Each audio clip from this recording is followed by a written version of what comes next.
If you have a blog or you're planning to start a blog, don't make these 10 mistakes we did if you want your blog to succeed. Now, these are mistakes we've made, mistakes we see other content creators making, but also mistakes we are still making ourselves. I'm Victoria. And I'm Francesca. So, if you want to avoid these pitfalls and set up your blog for success, especially in the age of AI, here's what you need to avoid to save time and money. The first thing, and actually the most important thing that I consider a mistake I made all the time, was overthinking everything. I think we can get so caught up in wanting everything to be perfect, comparing what we're doing to others, that then every decision, every little step becomes this huge thing that it's an undertaking that you cannot overcome. And that can either stop you altogether or become this hurdle that either slows you down or it just simply takes away your confidence and your drive to continue posting and being your authentic self. You're constantly going to be judging yourself. Is this right? What are people going to think? And the more you do that, the more you leave your content without any connection, without any essence of who you are, because you're constantly so worried about everything. How does it look? How is somebody going to perceive this? What are they going to think if I share that? Stop overthinking. I think this is the first thing you need to let go of if you want your blog to succeed. Yes, I completely agree with all of that. Plus, it also doesn't help that we spend so much time comparing ourselves to others. Like, why do we spend so much time scrolling, looking at what other people are doing, changing ourselves to match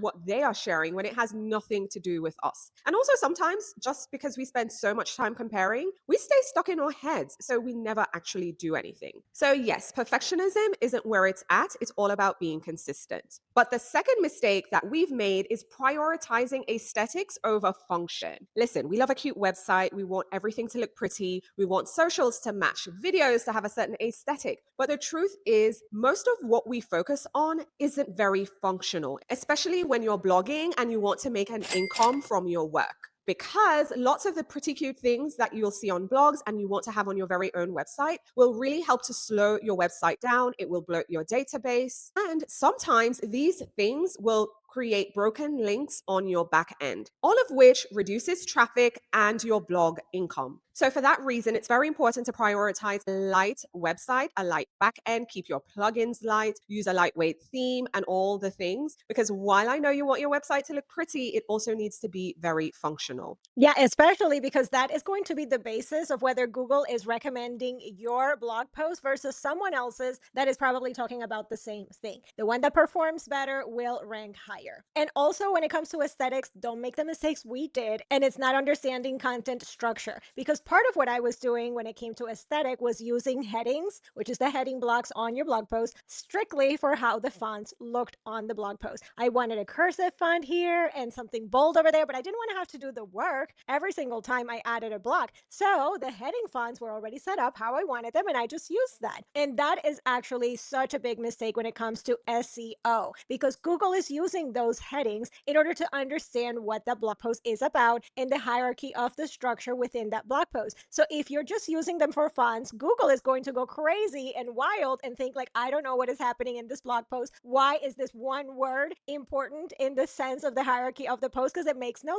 sense, but you just wanted that bold. So I think that content structure when it comes to the blog post itself is important, but also when it comes to categories and tags. Now, I am guilty of using tags like a mad woman. I probably, when I cleaned up my tags, and granted, I had over 6,000 blog posts, which I have cleaned up and deleted a lot of stuff, but I probably had over 2,000 tags on my blog. A lot of those were even misspellings, or it was like the same thing. There were like 5 different ways that I was saying the same thing. So be very, very mindful of what you have in the tags. And you don't want to have all of those archive links indexed by Google. And again, Google thinking there's a lot of low value content on your site. Oh my gosh, yes. Can I just get an amen from the church in the comments about just using fonts and headings willy-nilly? I know I've done that myself. It is crazy, but yes, we really need to understand site structure, but that's one of the mistakes we made. Another mistake we made revolved around photos. Too many photos, photos that are not optimized. Where is the alt text? And over reliance on stock photography. Again, we have no idea what we were thinking at the time. Oh, wait, yes, we wanted it to be super aesthetic. So, again, just another pitfall about not understanding photos and the role they play in your blog, your load time, and of course, you ranking and getting that traffic and making that blog money. me. Okay. So where I went wrong was one, I was not optimizing my images. I would just upload images as is. I would not reduce the size, zero optimization. So it made my blog posts and website in general, pages, all the things super long. I was also using lots of stock photography. And again, even if you're using a premium stock photography feature, I promise you, this isn't the content you should be sharing on your blog, especially in the age of AI. Just use those original photos. Again, the mistakes, the behind the scenes, even things that aren't perfect, it is worth sharing because it will help you stand out and really humanize you and your content. I have found numerous times that sharing the imperfect content is what makes me more relatable to my readers and why they choose to click my link or interact with my post on social media. So remember, we're all about authentic, human first content. Now, here's the thing, I know sometimes you'll take a photo with your phone and you're just really not happy with it. You don't want to post it. We have the fix for you. We have a Lightroom preset pack that we are providing to you for free, 99, okay, 100% free. You can get the link in the video's description so you can get that because I use presets to really help my photos. So I'll snap the photo with my phone. I import it into Lightroom, one tap on the preset. I'm not kidding you, literally one tap. And then my photo is just beautiful, gorgeous, fixed, and also on brand. I will then download that image, use it on social media, in my blog posts, and sometimes in my videos. Yes, and can I just say I co-sign on uploading all these heavy,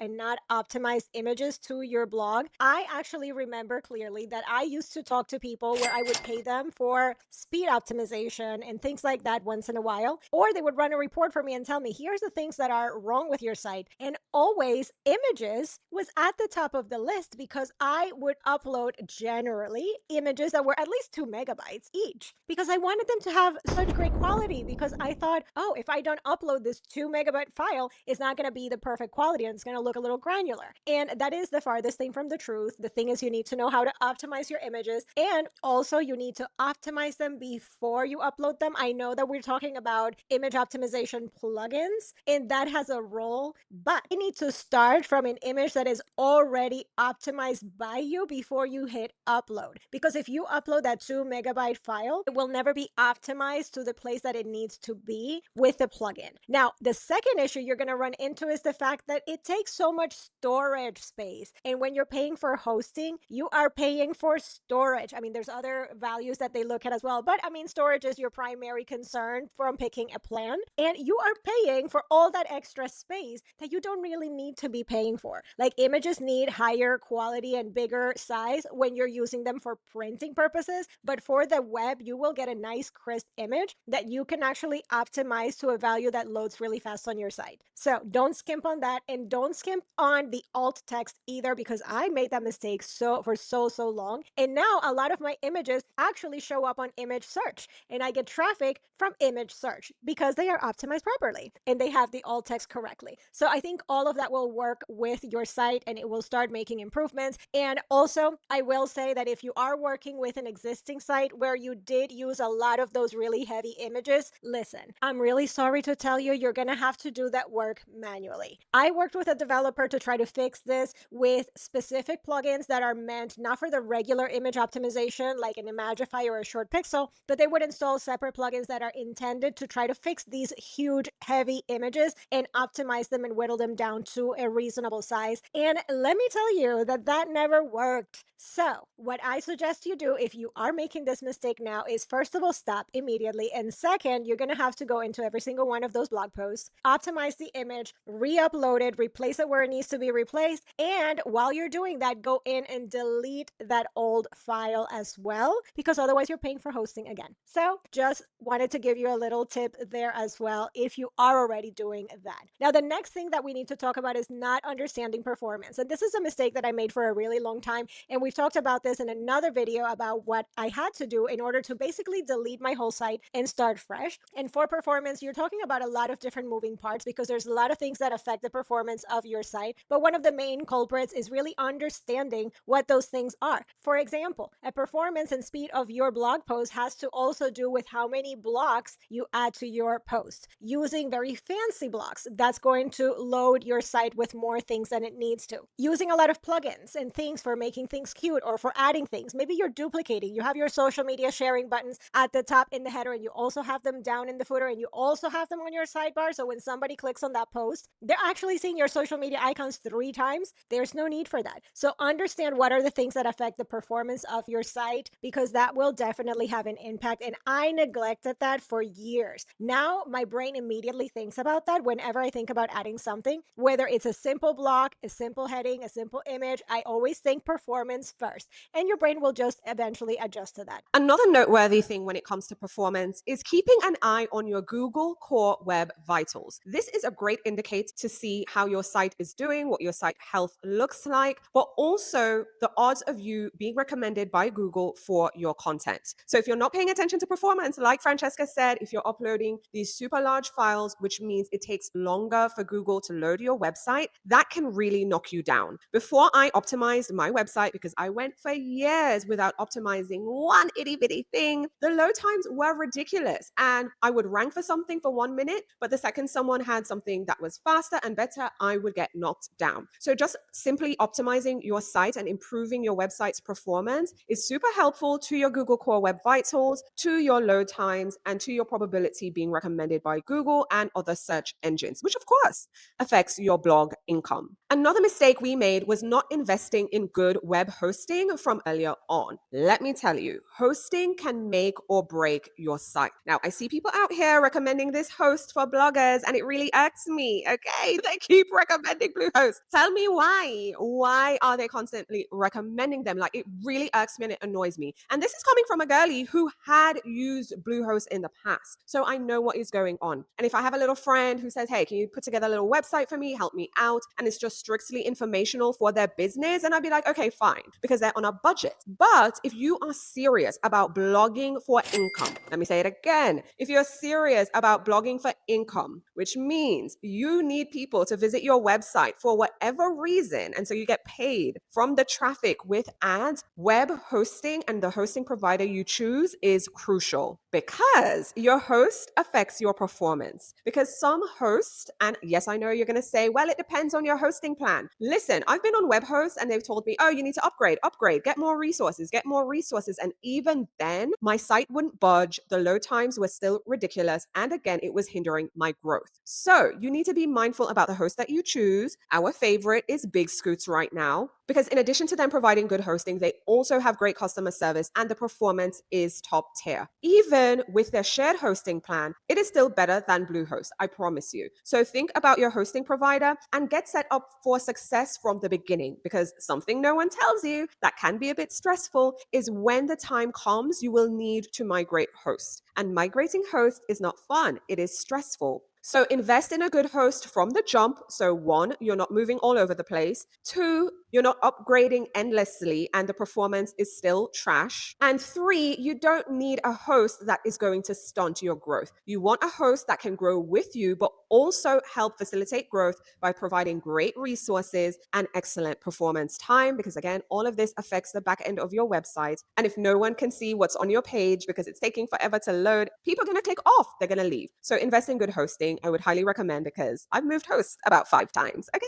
take it from me. Take it from me. I have also moved hosts many times. And also, another point that I would say is the fact that if you are with a good host, they will catch problems for you. For example, like Victoria said, her host was telling her to upgrade the plan because you needed more resources. That happened to me too. And I ended up moving to Big Scoots. I downgraded the resources that I was using, and I was still having better performance, paying less and using less resources. And then what ended up happening is I found out that the issue that was the core problem in my site was my database. So you want a host that is not just going to throw the easy way out and tell you, hey, just upgrade the plan and pay me more money. It's actually going to work to make your site better and perform better. And I think right now Big Scoot is so focused on working with you, especially working with bloggers that are blogging for money. I mean, listen, they are even recommended by some ad networks, which I think is amazing. But it really shows you that they are focused on people that are blogging to make income. And that means that there's certain things that they're going to be prioritizing in the back end for you. you and that they're going to be helping you with and watching out for you. And even like Victoria said, if you start out on their shared plan, you can easily upgrade when it's needed to something else, but you are already in the place you need to be and they will take care of everything behind the scenes. It is always so stressful when you have to move hosts because you're always concerned that there's going to be content that goes missing or something that doesn't transfer properly. And that problem is not there when you're staying within the same host and just moving plans. Now let's talk about some of the mistakes that we see other creators making, which I hope that you are not doing yourself. And if you are, please fix that right now.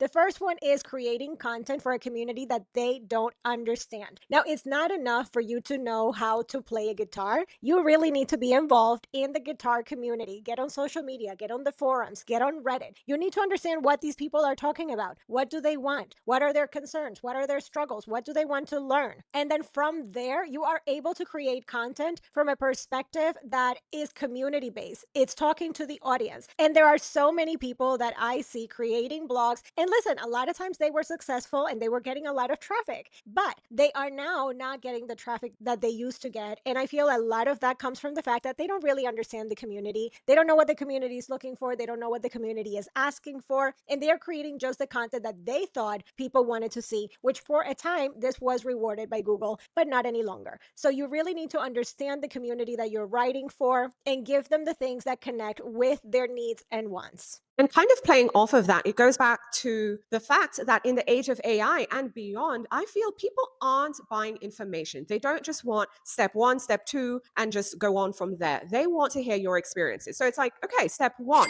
But when you do step one, pay attention to this because I made this mistake or I jumped over step two and went to three. But the thing is, you need to do two for that reason. So it's very important to really weave in your experiences within the content because, like Francesca said, gone were the days where people were just creating content from an informational point of view. Again, I'm not bashing travel bloggers, but we know there were so many travel bloggers writing about places they've never stepped foot in.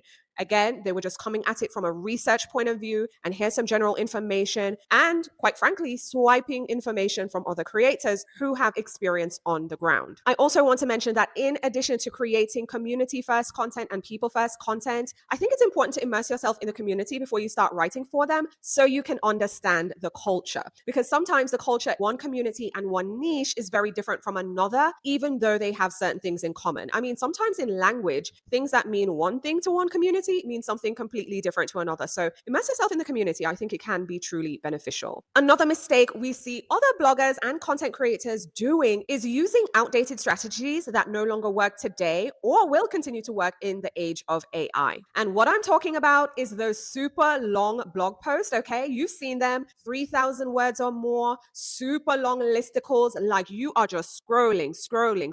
What am I looking for? Wait, scroll some more and keep going on. Those strategies are outdated. In addition to all the keyword stuffing, right? You've seen the repetition again as you're scrolling. So not only were they super long, they were also keyword stuffed. Now hear me out. That used to work. Yes, I acknowledge that. I use some of these old strategies too. But in the age of AI, readers are looking for very specific and snackable deep dives. So that one blog post where you would answer every question under the sun, you need to break those up. Create snackable deep dives focusing on one thing. Think about 800 words thereabouts. That should be good. And instead of keyword stuffing, let's call it experience stuffing. Share everything you've experienced about this topic and everything you've gone through as you were implementing the steps that you are sharing with readers. Another outdated strategy is sticking to one niche. Back in the day, course creators and all these other people used to say, hey, you need to get super specific on what you're talking about, get super specific on your audience. It got to the point where you had to narrow everything down and isolate everything else and only talk about that one thing. In the age of AI, again, readers can get this information super fast. So what you need to do is instead showcase your full self as a human.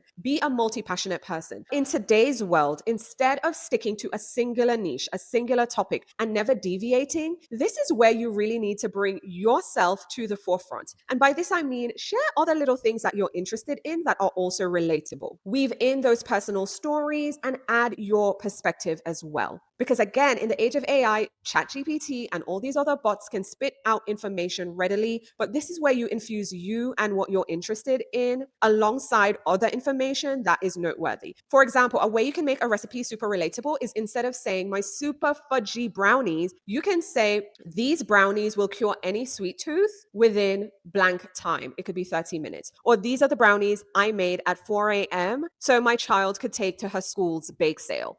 Really infuse your personal story in the content, but also add additional interests. Maybe you love baking, but you also garden as well. It's okay to add those little tidbits. You listen to audiobooks when you bake. Maybe you crochet while your stuff is in the oven. Share these stories with readers. I think they'll really resonate with it. And that is a kind of content that will do well now and in the future. Absolutely. And to that point, there's only a couple of things I want to add. And one is that I feel a lot of bloggers, especially now, they demonize Google's updates and Google Core Web Vitals and how Google ranks your site. And a lot of the updates from Google are just trying to make the content that people consume and the content that shows up higher on results, they're trying to make that content to be really authentic, useful content for the user. And I feel a lot of people demonize that because they are so used to writing information-based content that is just very generic and very factual, which for them was very easy to produce and optimize. And there's all these people that would tell you just create a new niche site and write all this content. And within a year, you're going to have 200 blog posts and everything's going to be super optimized and super long. And you're going to be able to get on an ad network and yada, yada, yada. That doesn't work for a user. That just works for you getting a quick hit from Google search traffic, but it's not building an audience that wants to stay within your blog, that wants to sign up for your newsletter, that wants to care about you and the content you put out and wants to follow you on social media. So that was just the general consumption of content. And we need to move into more personal. So I think that we need to stop demonizing Google's updates and just work with it and understand where they're coming from and adapt, because you're going to have to adapt your content.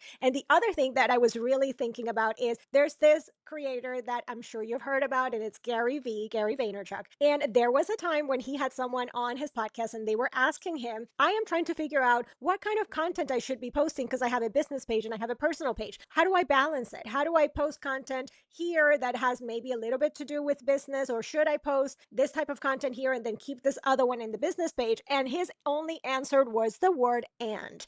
And that to me clicked so well, because you need to be talking about this and that. So always make sure that you are giving people the whole overview of you. And that goes into the other mistake that we see people making, and that is not showing up on social media. There are so many bloggers that I feel have this aversion of being on social media. And I think also that goes back to the fact that, yes, they were getting all this traffic from Google. I also found that very, very appealing because I was really tired of chasing the algorithm. Now, where I think Victoria and I were a little bit different was the fact that, yes, we started blogging and then we adapted into social media because elder millennials, we were there when that was starting, but we already had our blogs already. So we started off blogging, but then we went into social media and we became also social media content creators, YouTube creators. Like, we had YouTube channels way back in the day. So that means that we adapted to those different platforms quickly. And also that means that we had some experience with creating this kind of content. Now, by the time everybody was doing all their great blogs and they were getting all this traffic from Google search, I saw that as a liberation from the algorithm. Like, I could just run away and go straight into that, and I don't have to worry about none of this social media thing. And that worked for those bloggers. So they are stuck in that mentality and they have not realized that that will no longer work, because the fact of the matter is that AI can generate the content that you can put out on a blog, and there's nothing in that blog that's going to give a unique perspective to the viewer. That is something you can do by showing up on social media, and that will also translate into Google realizing that you're a real human, you're a person, there is somebody behind that blog and that account. So all of that will work together to improve your rankings and improve your metrics, which will then push your content higher on Google as well. So all of that will work together. You need to just get over the fact that you gotta be on social media. You don't need to be everywhere, but you gotta be somewhere. Oh my gosh, yes. When it comes to social media, there is so much there, but I definitely have to say, even though we have different journeys, we definitely have similarities, Fran and I, because yes, we were there when social media became a thing. But before that, I was definitely a blogger. Again, I had multiple blogs, deleted them, do not recommend, which again, that's a whole separate video. But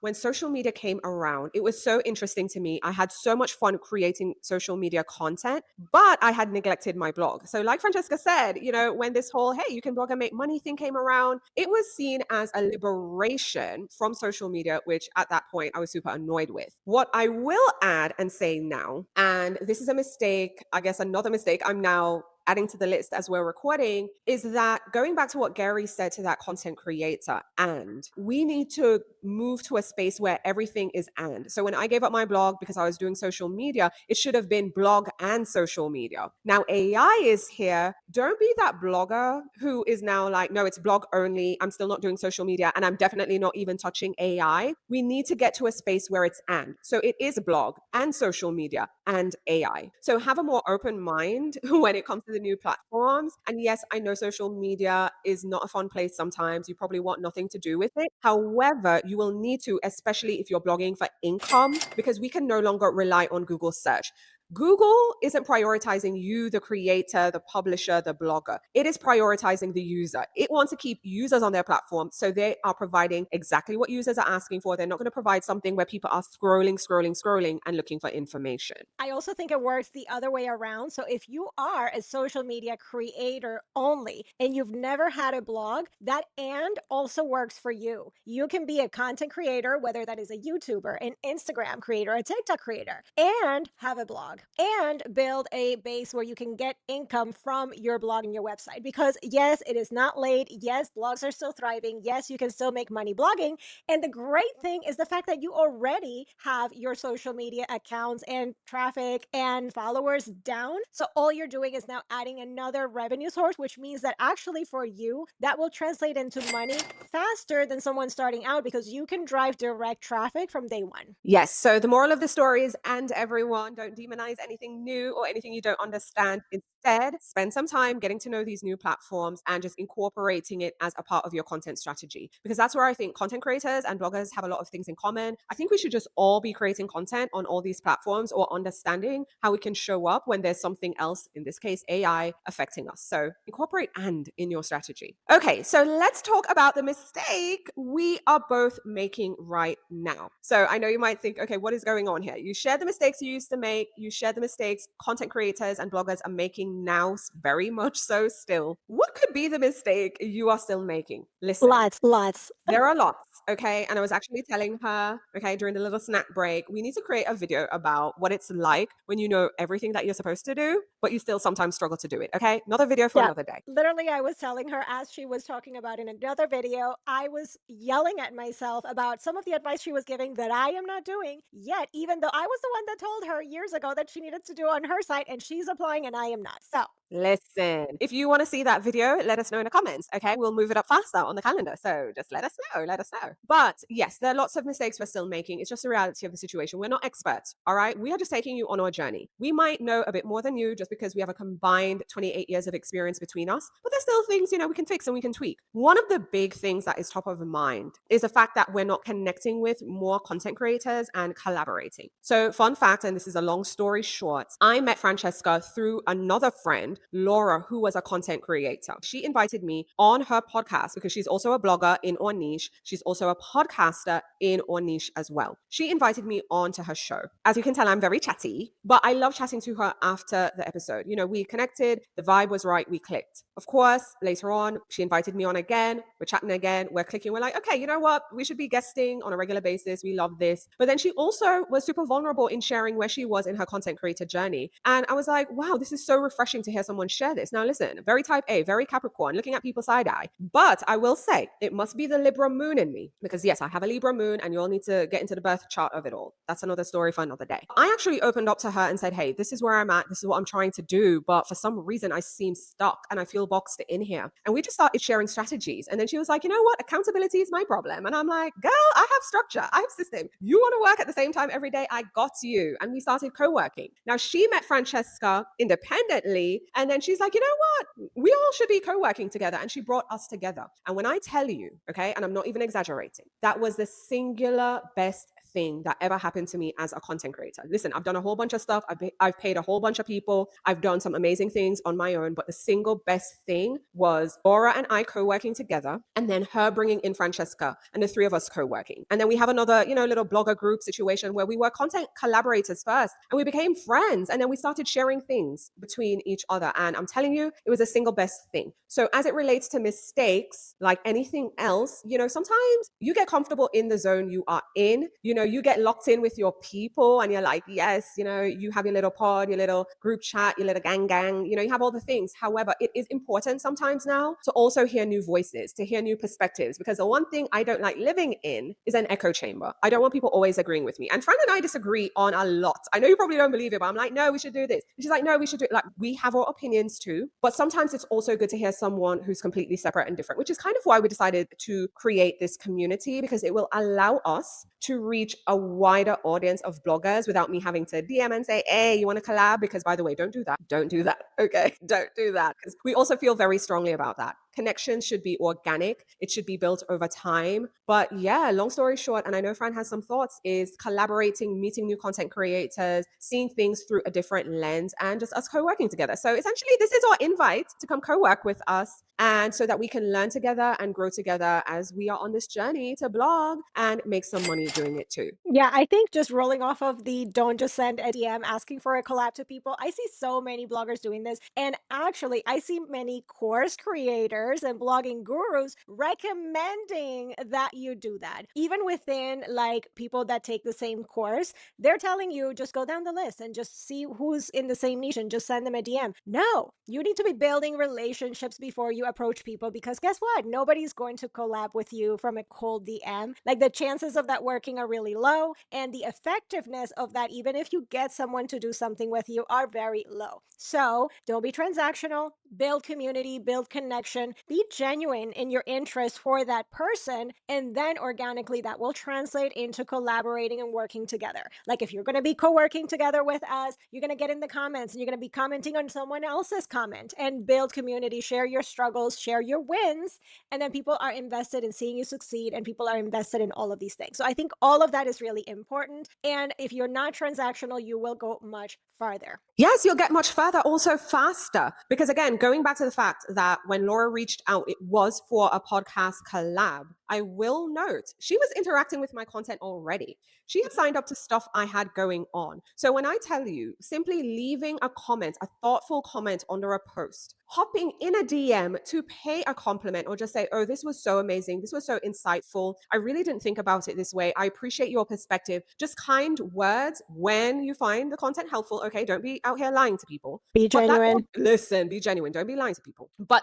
that connection formed, especially when it's organic. So when I get an email or I get a DM, I was like, yeah, I remember you. I remember you from the comments. Or you're always replying to my emails. Listen, I had a few people on my newsletter. They would reply, not every week because I send a weekly email, but every so often when something hit for them. Like when it hit, they let me know. And I was like, oh, wow, this is so kind. This is so thoughtful. When they comment under my posts, they are sharing a thoughtful recommendation, because nothing annoys me more than when someone leaves a comment plugging themselves. There is a space for self promotion. Don't do that. Listen, don't do it. It annoys me, especially in my niche. I will like say, oh, hey, share your recommendations in the comments. And then a creator is sharing their stuff in the comments. Is it related? Yeah, but that is not it. I didn't ask you to promote yourselves, because again, there are posts when we will say, hey, share your business in the comments. Like, those things exist. Are you a content creator in this thing? Share your service in the comments. But when it's a genuine trying to give value to a consumer, as a content creator, as a business, don't go plugging yourself in the comments. Okay, that is seen as tacky. So then when you reach out now later on, I'm going to be looking like,